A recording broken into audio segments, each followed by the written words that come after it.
B'Shem Adonai, blessed are you who have come in the name of God.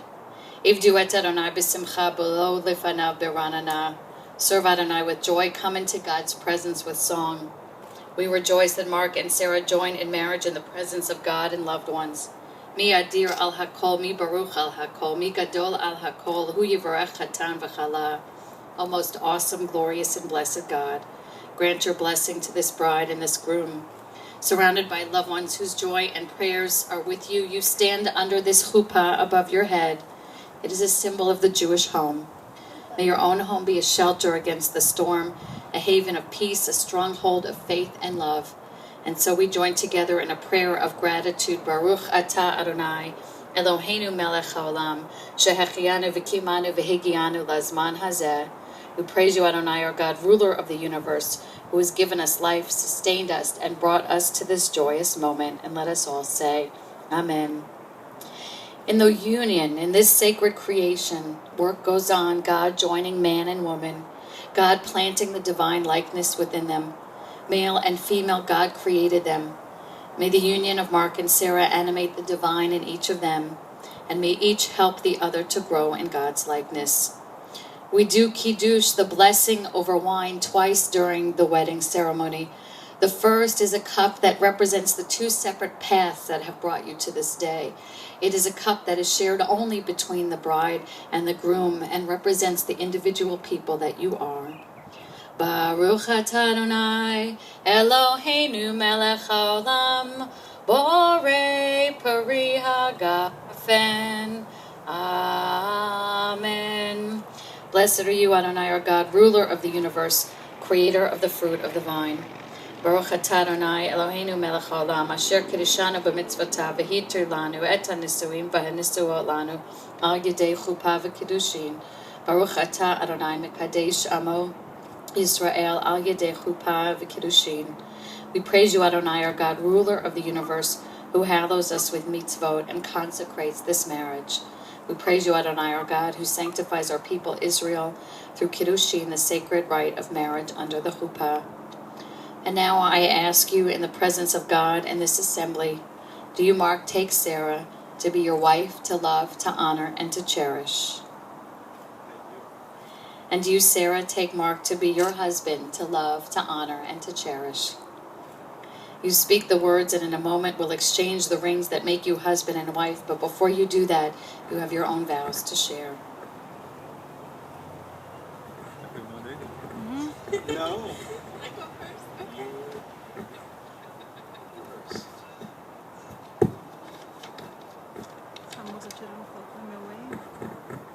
I wanted to read to you a passage from one of my favorite books. I don't need that, Mark. It's okay.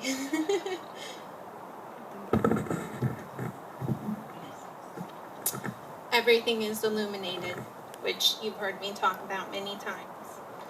From space, astronauts can see people making love as a tiny speck of light. Not light exactly, but a glow that could be mistaken for light. A coidal radiance that takes generations to pour like honey through the darkness to the astronaut's eyes. And about 1.5 centuries after the lovers who made the glow will have long since been laid permanently on their backs, metropolises will be seen from space. They will glow all year. Smaller cities will also be seen, but with great difficulty. Shtetls will be virtually impossible to spot. Individual couples invisible. The glow is born from the sum of thousands of loves. Newlyweds and teenagers who spark like lighters out of butane. Pairs of men who burn fast and bright. Pairs of women who illuminate for hours with soft multiple glows. Orgies like rock and flint toys sold at festivals.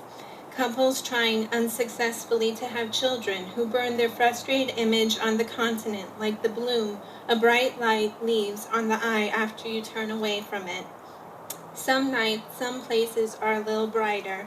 It's difficult to stare at New York City on Valentine's Day or Dublin on St. Patrick's.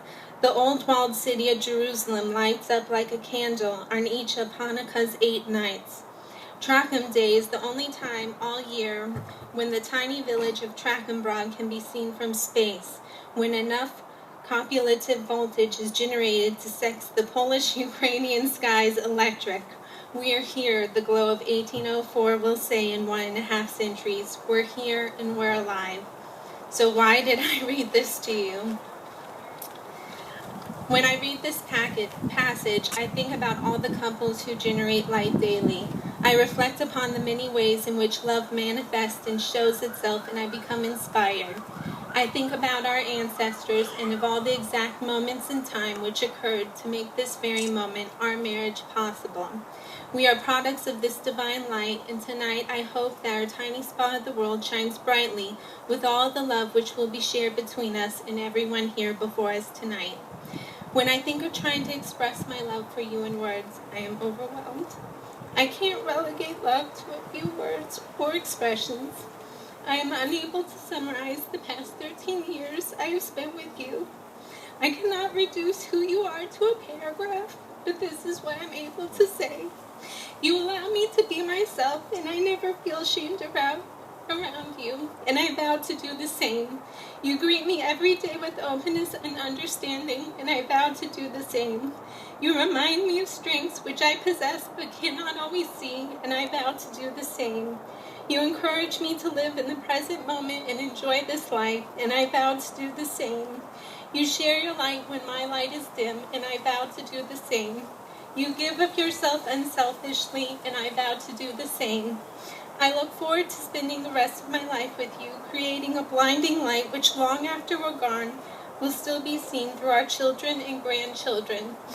I love you, which to quote Jonathan Safran Foer again means, I love you in a way that no one loves you, or has loved you, or will love you. And also I love you in a way that I love no one else, and never have loved anyone else, and never will love anyone else.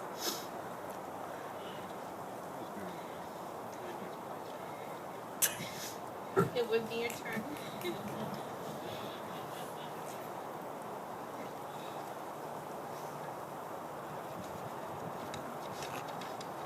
It's one paragraph.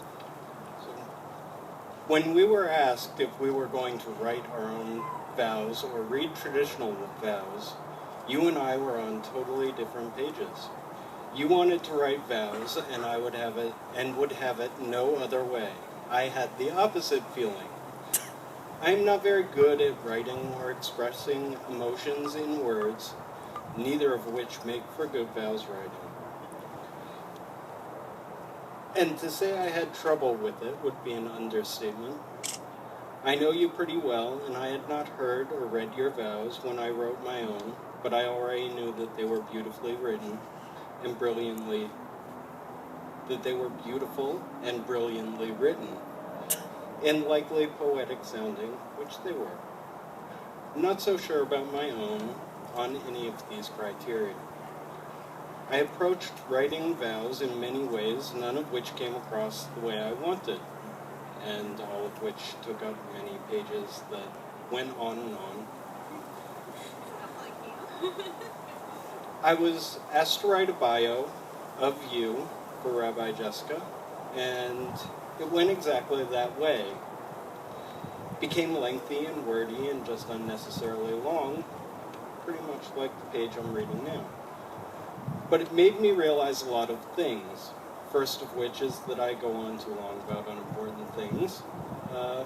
More importantly, I realized that I was writing not what was most important, but I was writing the things that I wanted somebody to know about you.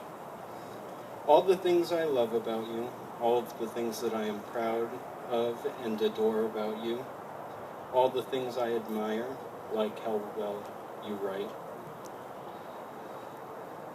The place where we are today is so far from where we were all those years ago when we met.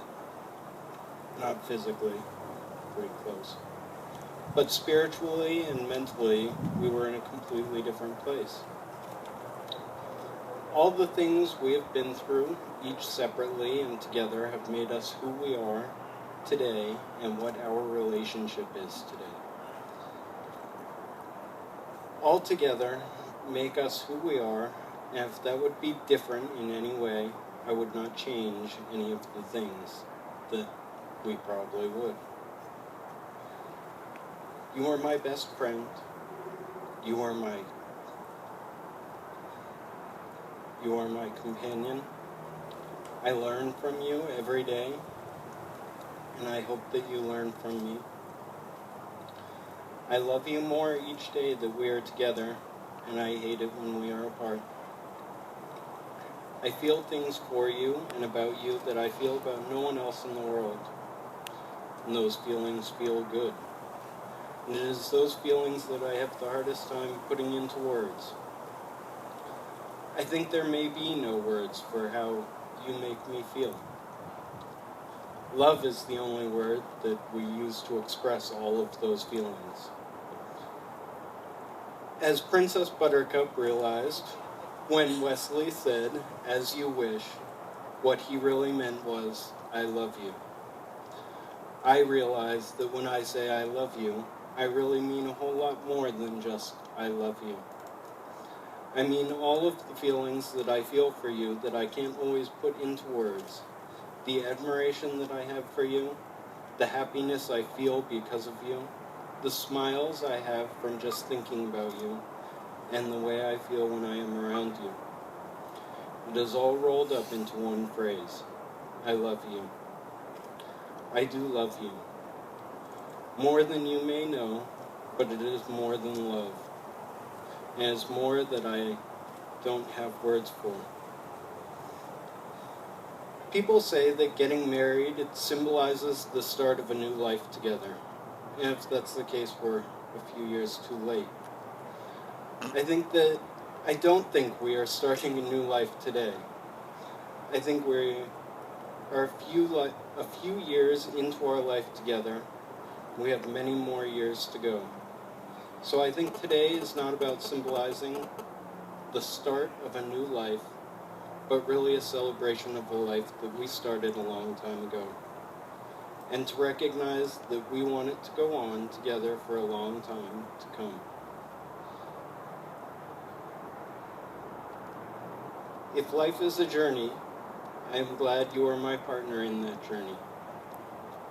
You have been for a long time, and I hope you will for a long time. With all that said, I do. I do take you to have and to hold and to cherish you through sickness and health. I love you and want to be your husband. I hope that's not me. I do want to be your husband. I do want you to be my wife. I do want to be on this journey with you, wherever it takes us. And I do love you until death do us part. Or longer than that.